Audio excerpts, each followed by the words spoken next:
enthusiasts. Bella Edwards was just 3 years old, with a heart full of wonder and a future waiting to unfold. She had a loving mom, a baby brother only 3 months old, and a stepfather who, on paper, seemed like part of a happy little family. They lived in a modest apartment in Queens, New York. Nothing flashy, just a quiet routine, a small family to make life work.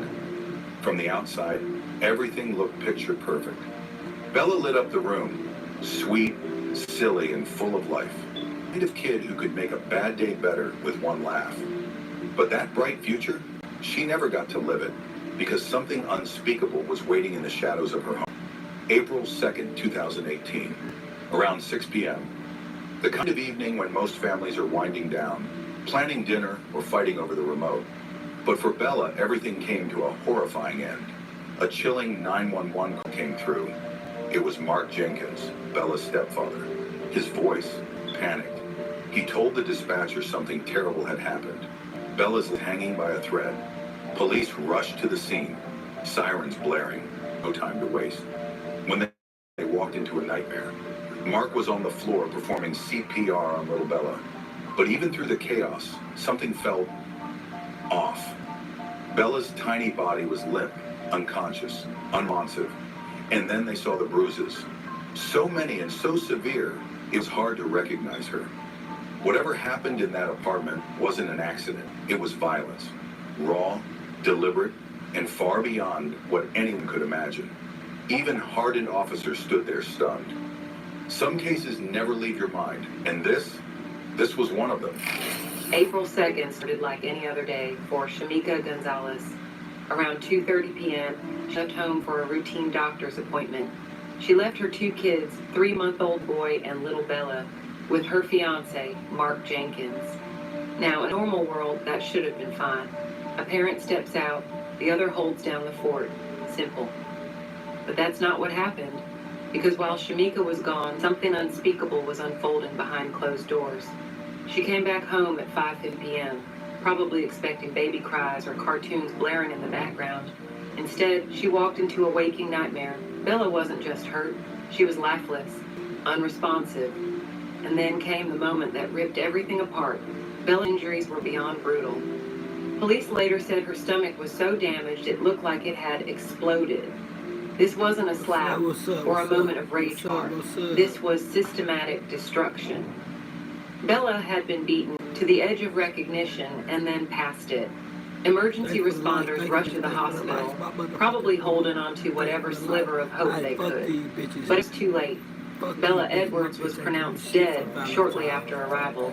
But here's the part that cuts even deeper. This wasn't the first time.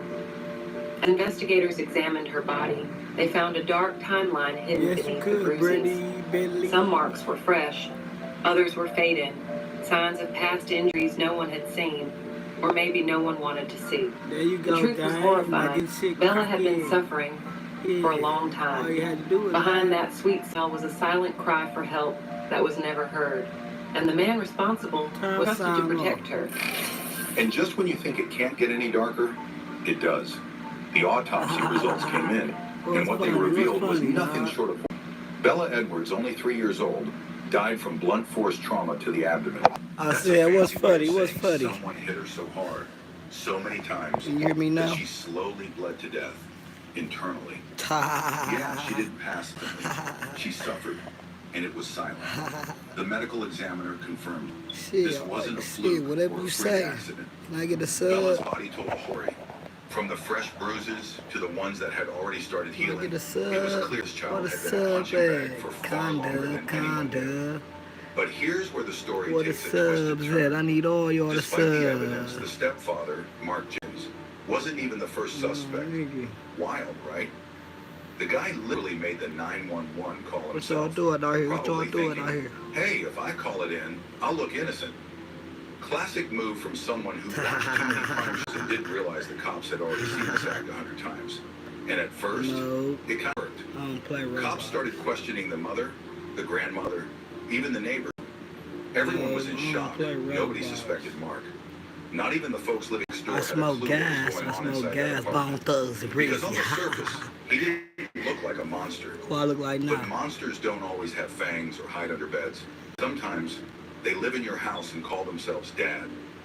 A neighbor who made it very clear he didn't want his face shown With the buff told he's on. reporters he never noticed anything weird. No yelling, no bruises, no red flags. She always had Bella in her arms, going upstairs. Last week she was smiling. She Twister, looked what happy, is that? but smiles can be masks.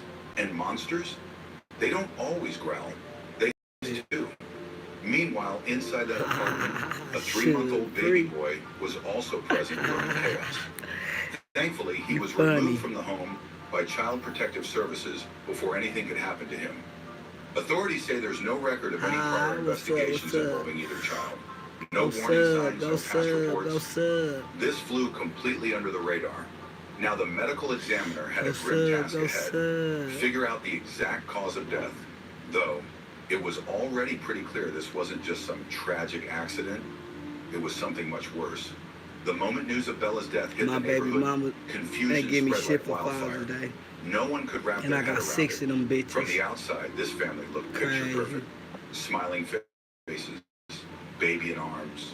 The kind of family you'd wave to from your porch and never think twice. One neighbor even swore he saw Bella in her stepfather's arms earlier that same day. Alive, smiling, unaware her world was about to end. That's the thing about monsters.